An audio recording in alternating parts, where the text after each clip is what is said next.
Now, the first video that was in conjunction with this homework went over problems number 1, 4, 11, and 13. Okay. Now, I'm not going to go over every single problem here, so just giving you a smattering of some of the types again, a few more examples to go along with that other one. And so there will be some that you need to definitely do on your own. Hopefully you're trying them all on your own now and then watching this to kind of double check your work. And that's really how you should use this video. Watch the first one, and that's the one that learn from. Try to do as many problems as you can. Watch this to check the ones you've done, I suppose. Did would be improper. And so we'll go from there. So, taking a look at this. So we've got the law of sines and cosines. Okay. So make sure you have those notes out so you can use those. And maybe really quick, I'll just put them up here. So there they are. So if you have yet to write these down, you need to write these down somewhere. Alright? So, looking at this one, we want to decide. First thing is always to check, can I use the law of sines? But remember, to have the law of sines, you need an opposite connection. So opposite of angle A is little a, opposite of angle C, little c, B, little b. Now you look at this one and say, oh crap, there's no connection between an opposite side and an angle. However, you should be able to realize that, well, if I've got two of the sides, I know the third side, right? We just take 180, subtract 92, and 55 from it. Okay, so 180 minus 92 minus 55 gives us 33. So 33 degrees, right there. Okay, I want to try to use the law of sines more than I want to use the law of cosines. The law of cosines is more difficult. So now I've got a connection. Now to find angle B, or side B I mean, I take it over angle B, the sine of angle B, and set it equal to the side A over the sine of angle A. Now I'm going to multiply by the sine of angle B, which is 55. Those cancel, I'm left with B equals whatever this turns out to be. So that's what I type into my calculator. I go 12 divided by the sine of 33 degrees, making sure my calculator's in degrees, times the sine of 55 degrees. And that gives me 18.048, so 0.5. So rounded up to the nearest tenth, so 18.1 for B. Okay, now we know that one. Now we do the same thing with the C. So I want to find side C, so I take it over the sine of angle C, 92 degrees, equals that same piece, 12 over sine of 33.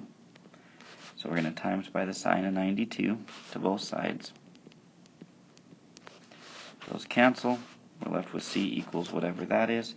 So I just type that in again, and it's the 12 divided by the sine of 33 times the sine of 92. And that gives me 22.019, so basically 22 for rounded to the nearest tenth. So there, we've got it all done. Alright, let's jump on the next problem. So on this one, same idea, right? I can go 180. Actually, let's put it down here. 180, and just add those two together would be what, 89? So 180 minus 89 would be 91. So 91 degrees. Okay, so now I've got a connection. I know that the 28, so this is side C and angle C, over the sine of 91 is equal to,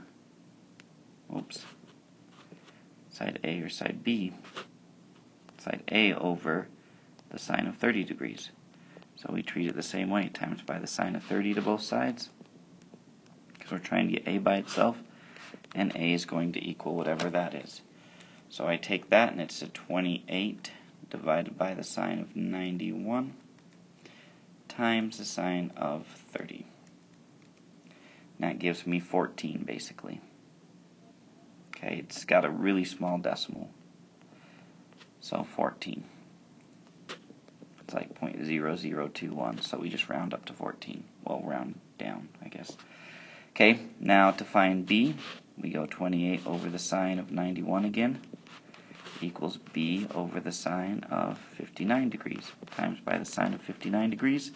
So it's the same process. Those cancel. We're left with b, so I'm left with the same thing, 28 times the sine of 91, or 28 divided by the sine of 91 times the sine of 59, and that gives me 24.0043, so basically 24. Alright, looking at this next one, we already have a connection right off the bat, right? Can I find that angle? Yeah, 180 minus 58 minus 96, so I know that that's 26 degrees. So that's little b, little a, little c.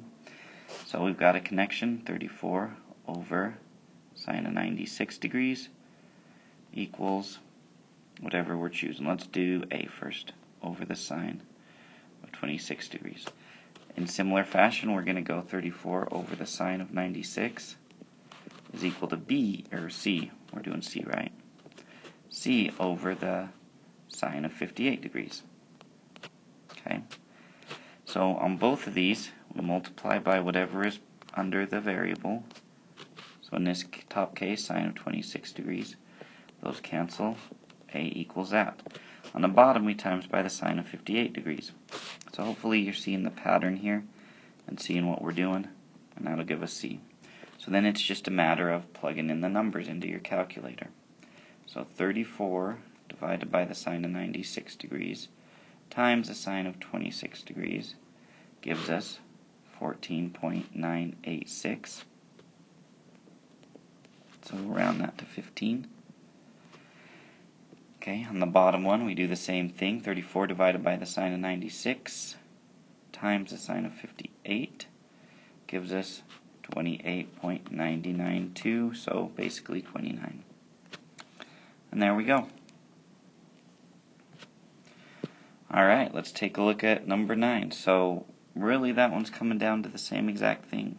Okay, so hopefully you guys are figuring that out. However, I'm going to use this example to show you what we do in the case where we need to do the cosine, just to make sure we have plenty of examples of the cosine too.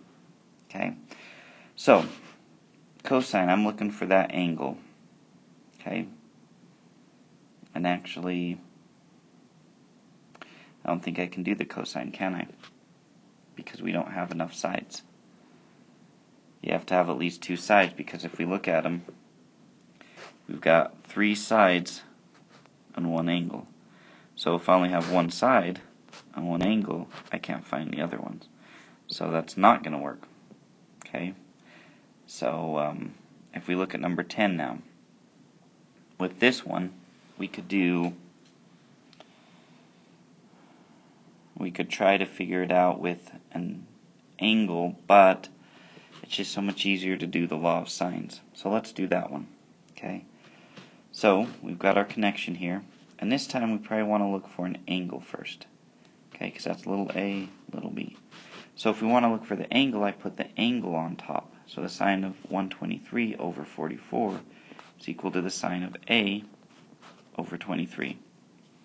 So I times by 23, what's under my variable again, get sine of a. Now we're going to have one extra step here.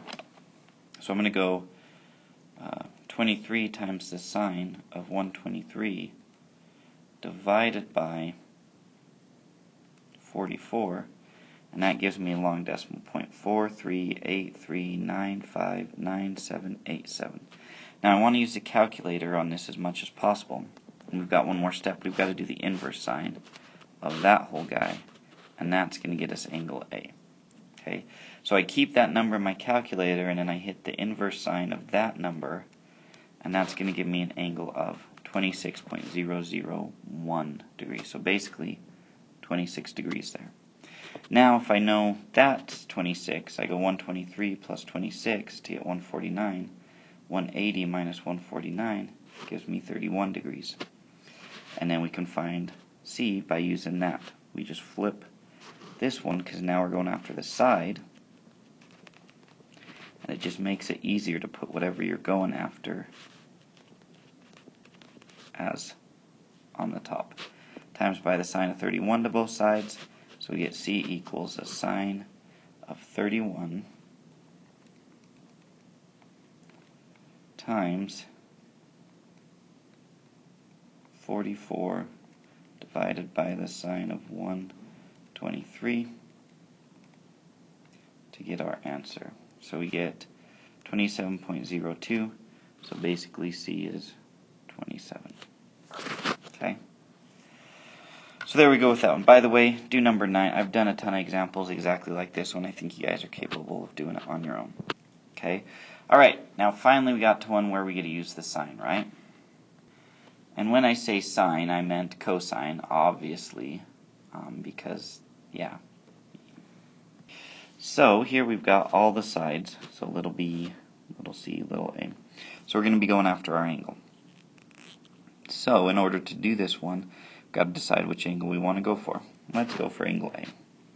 So what that does is it makes the one across from it be the side all alone. That's really the only difference it makes.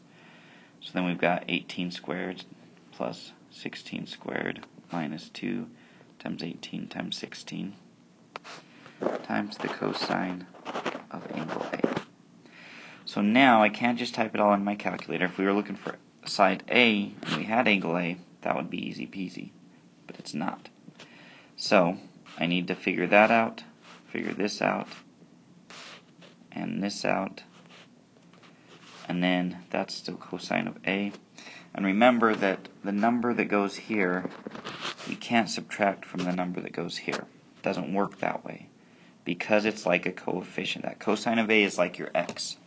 So you can't subtract a regular number with a number with the x. So we start off 14 squared is 196 equals, that's not a z, that's an equals, 18 squared plus 16 squared.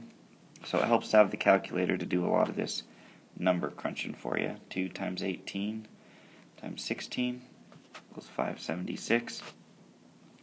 Now I've got to subtract by 580.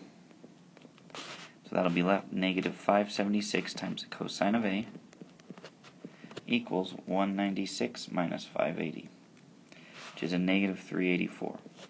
Now, to separate from the cosine of A, we can divide by 576.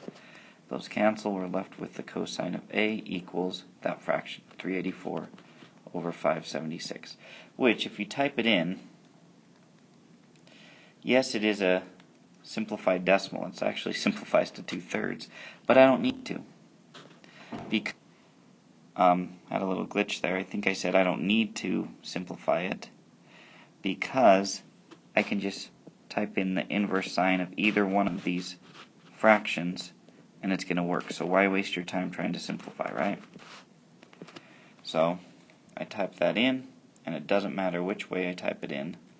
We are going to get the same exact answer regardless, which is 48.189, which they said round to the nearest tenth, so 48.2. So that angle becomes 48.2. Now, I could do it the same way to find angle C or angle B, but now that I've got a connection, I am going law of sines all the way. So we want angle C, so it would be the sine of angle C over 16 equals the sine of 48.2 over 14. Times both sides by 16. See how much easier this is? And we get the sine of C equals whatever this is. So then we're going to take the inverse sine of that, and that's going to give us C. And once we've got angle C, it's easy to find angle B. So we go 16 times the sine of 48.2 degrees divided by 14 gives us 0.85197 blah blah blah. I keep that in my calculator and use the inverse sign to get that. So I get 58.4 degrees. So 58.4.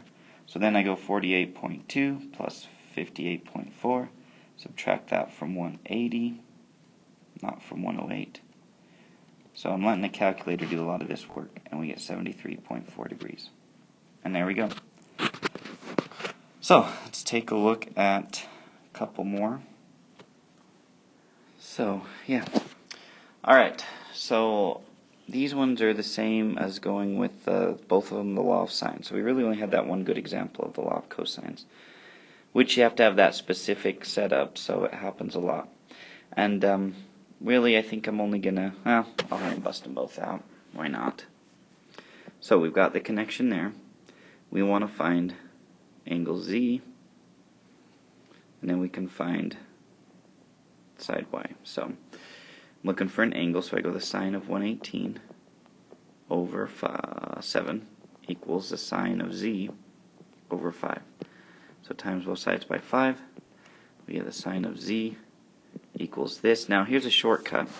You can actually in your calculator just type in the inverse sine of that whole thing into your calculator, and that'll spit it out. There's no reason you need to split these things up. The only issue is you've got to make sure that you are typing it in correctly.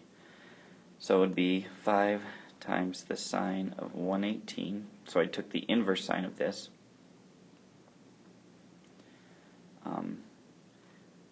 And let me show it to you on the calculator. Maybe if I do a screenshot of that, that'll help you guys to see what I'm talking about, so that we can, just kind of a shortcut to figure out what angle Z is. So here we go. See, so if I take that inverse sine, times it by 5 times that sine of 118 over 7, we get 39.1 degrees for our angle. So it's just kind of a shortcut that you can take, make it a little easier on you. A little less time, especially if you're using my calculators, they rock with that. So that's 39.1. So then I basically take 118 plus 39.1, giving us 157.1. So 180 minus that gives us 22.9 here. Now we can find side y. So I'd go y over the sine of 22.9 equals 7 over the sine of 118 times by the sine of 22.9 on both sides. Type that in the calculator. That gives us side y. So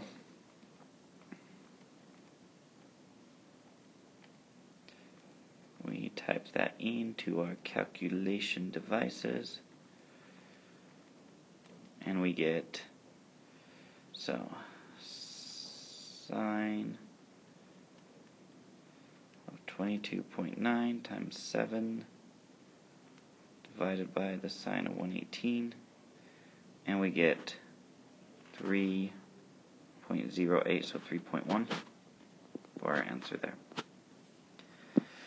Okay, one more of these guys. So obviously we're using a lot of law of sines here, which it's just easier to use, so it makes sense. So the sine of angle P over 6 is equal to the, well, I lost my train of thought there for a second, sine of 62 over 8 times by 6. So we get the sine of P equals that whole guy, which if you want to, right, you can use that shortcut, but 6 times the sine of 62 divided by 8. And we take the inverse sine of that, we get like 0.6622. Take the inverse sine, we get 41.46, so 41.5 degrees. So now we can find out our other angle, 41.5, 1.5 plus 62, and then that's 103, so 180 minus 103.5. That's going to give us our new angle, right? 76.5. So we've got all three angles. Then to find that side, we just go that side little h over sine of 76.5 is equal to 8 over the sine of 62 degrees times by the sine of 76.5. We get h equals whatever that becomes. So that's what I'm doing. So 8 times the sine of 76.5 divided by the sine of 62 gives us 8.8 when we round. So 8.8 is our answer. Alright guys, so you should be able to do most of those others. You may have a few issues if you have to do the law of cosines, but you've had a couple examples between the two videos. So now, if you're watching this in class, You should be given the rest of the time to work on that, okay, and finish it up. And if you have, like, everybody gets done with everything and you have a little bit of time, you can maybe show the rest of this for our guest teacher. But guest teacher, I'd ask now that you shut this down, let them work on it on their own for the rest of the period to get it done, or any other homework they need to make up, because there's quite a few of you that probably need to finish it. Now, if you're watching this at home, stay tuned. Okay, you still want to do all the work, but after I quit talking, I'm going to show you guys the answers. Because I didn't do every single problem, I want you to be able to check to make sure you got the answers right. Now, giving you that opportunity also means you could just skip to this, copy everything down.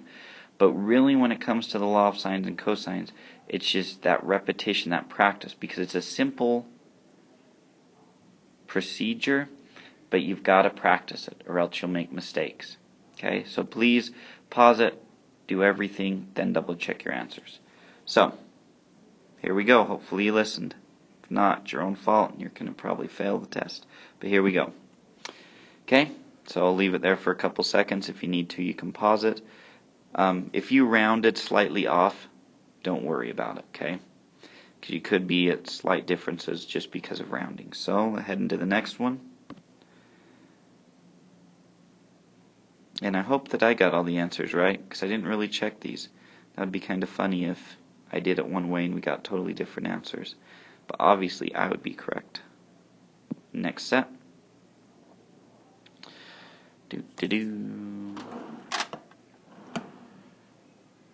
Alrighty, go for the next three.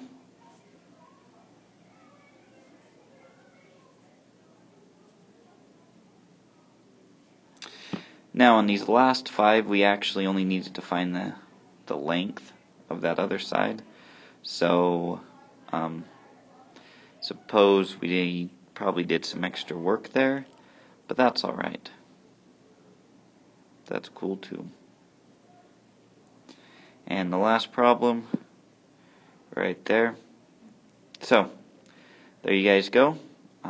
Make sure you are ready for this stuff. Okay?